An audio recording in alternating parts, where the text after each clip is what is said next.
Welcome to Loreology. Sure, other online lectures might teach you about physics or history, but here we talk about equally important things. Things like spooky, scary skeletons, literal power naps, and the second worst clown in space! I'm Loricus, your professor, and with me as always are Paul and Brady. Say hi, boys. Hi, boys. Before our lecture, I have to ask, have you boys ever been spooked? Spooky? I never get scared in my life. I've never, even when we played all those scary games, I've never been scared.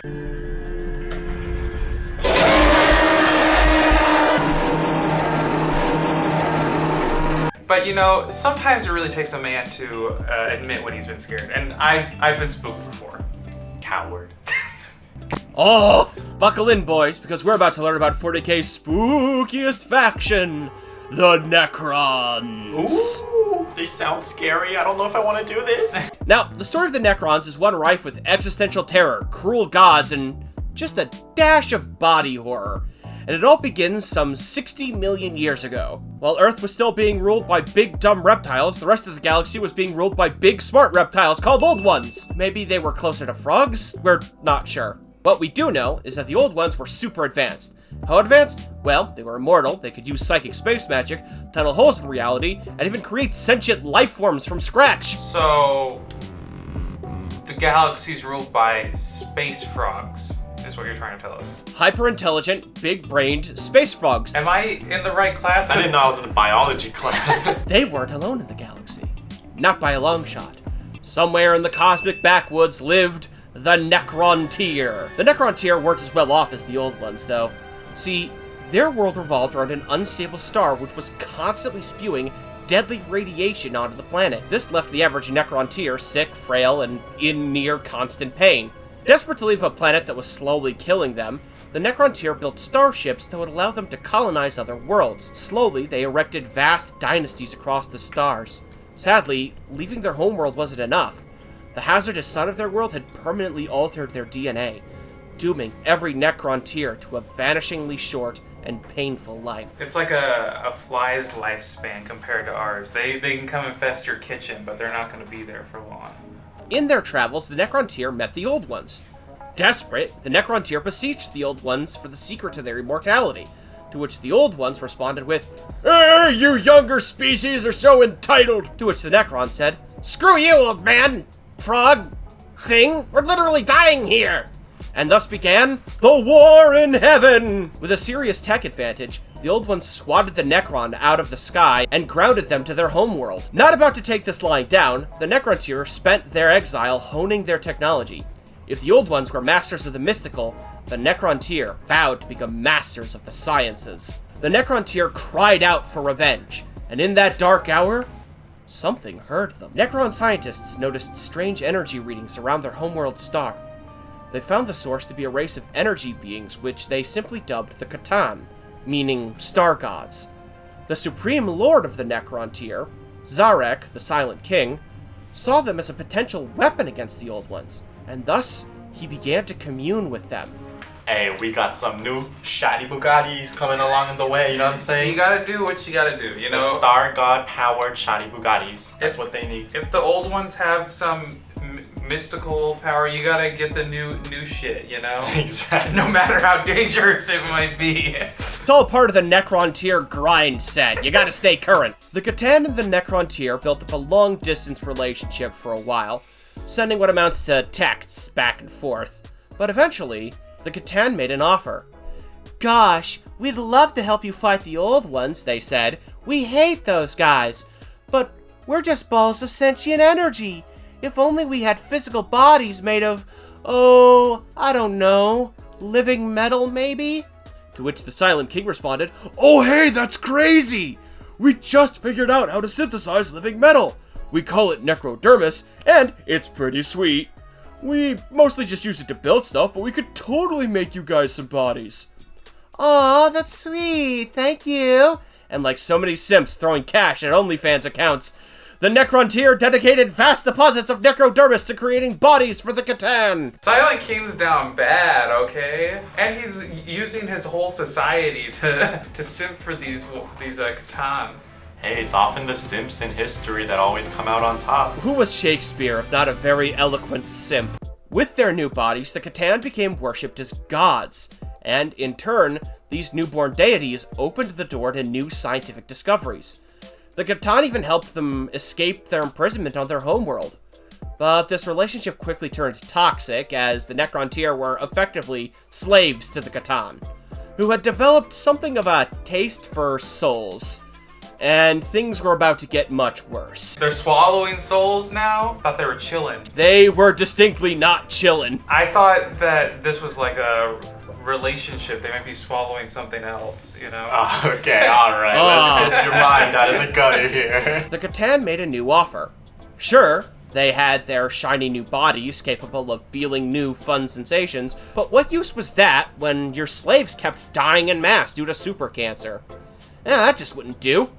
So, the C'tan came to Zarek with another offer, one he couldn't possibly refuse. An existence without pain, illness, or death for all necrontyr. If the Silent King accepted, immortality would be theirs. If you've lived your whole life suffering the quick death and like basically like you said super cancer, like I feel like you'd take anything at that point. Yeah, honestly, It's just if like I didn't have to live with pain, I'd be happy. That was Zarek's reasoning at least, but Zarek's trusted advisor Oricon the Diviner loudly opposed the deal. But the king was desperate. Immortality for his people would be exactly what he needed to both relieve his people and cement his position as king. Wait, that's true. Would he just be... He'd be king forever. Forever? That was also probably a big factor in the decision. You know what? I'd do it too. Give me that immortality. Yeah. It seemed like a sweet deal, but as we all know, if something's too good to be true, it probably is. Every man, woman, and child was made to submit to a horrible process simply called Biotransference, whether they wanted to or not. While the mechanics of biotransference are a mystery, the results were plain to see. The necrontyr would be given their coveted eternal existence, but they were trapped in bodies of unfeeling metal, driven by the flickering embers of a diminished soul.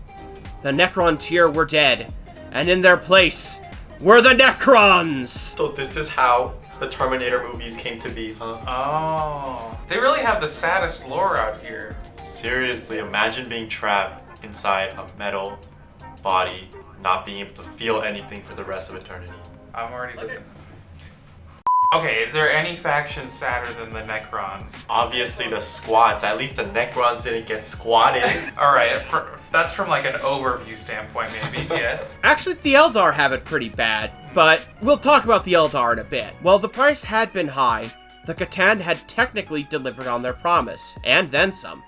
The Necron were not only immune to the ravages of radiation and time, but also their living metal bodies could regenerate from all but the most grievous of wounds, and certain energies could even resurrect their fallen.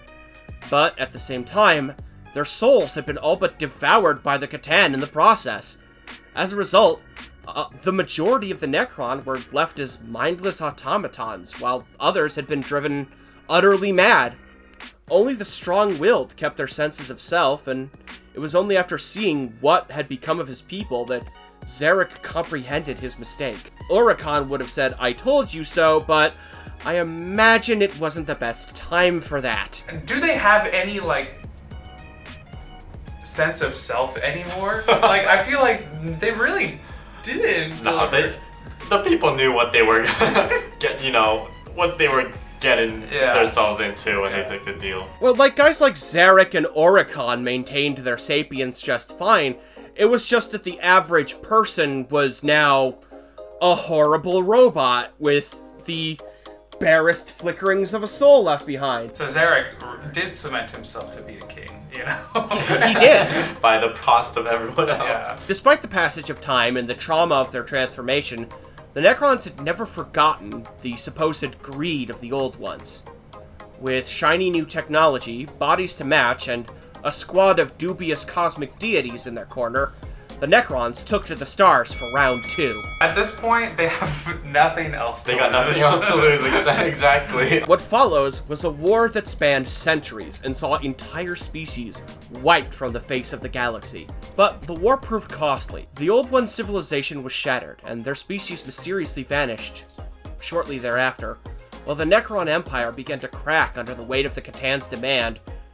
They wanted more conquest and more of those tasty souls that it gave them. When will it ever start looking up for these guys? I honestly, at first, they were just scary robots, so I thought there wasn't much we could feel for them, but now I kind of feel bad for these guys. Toxic relationships, horrible flesh-eating star gods, it's a bad scene all around. Reminds me of my last relationship. Zarek was not about to allow his people to become slaves, not after all he'd done to them. And so, with cosmic Kermits calling it curtains, Zarek set sights on the greedy gods. Records of their destruction are few, but the Eldar depict Zarek himself driving his spear into the heart of a C'tan. If this is to be believed, the Silent King exacted his own personal brand of Necron street justice on every last C'tan, shattering them into little pieces. That's a story of redemption right there. Too little, too late, man. This guy converted his own people into nothing. But, he redeemed himself, obviously. It's never too late to cut the toxic people out of your life with a... That's true. But the C'tan were eternal, fixed points in the universe which couldn't just be killed like flesh and blood space frogs could. And Zarek knew that.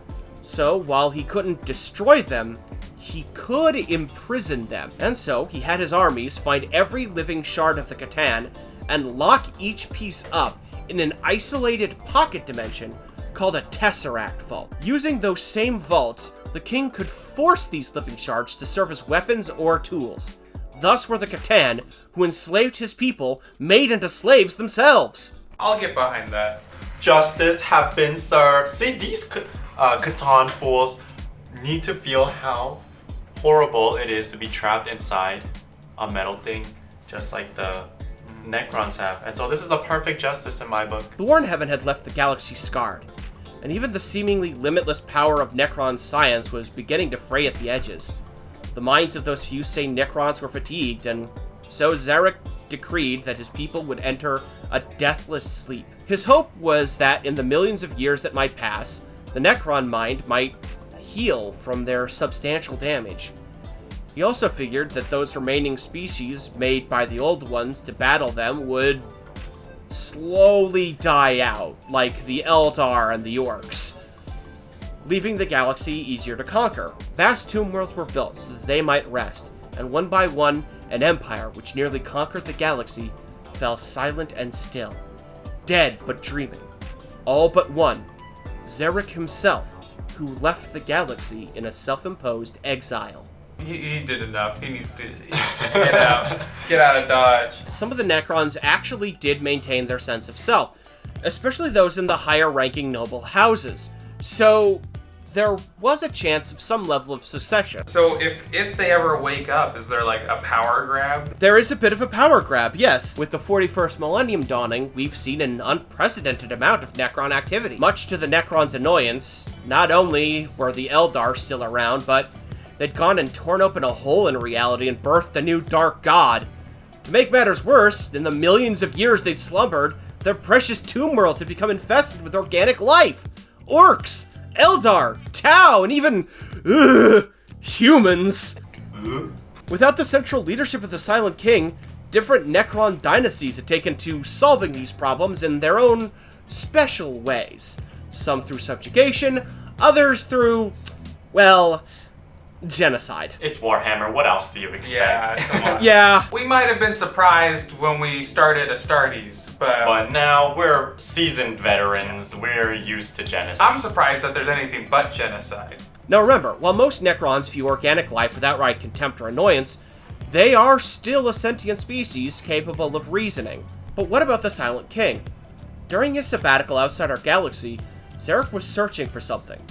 Namely, a means to put Necron minds back into organic bodies. During his search, he made a terrifying discovery. Something was heading towards our galaxy. Something big. Something hungry. This something was the Tyranids! This hive-minded superorganism was hell-bent on devouring any and all organic life in its path.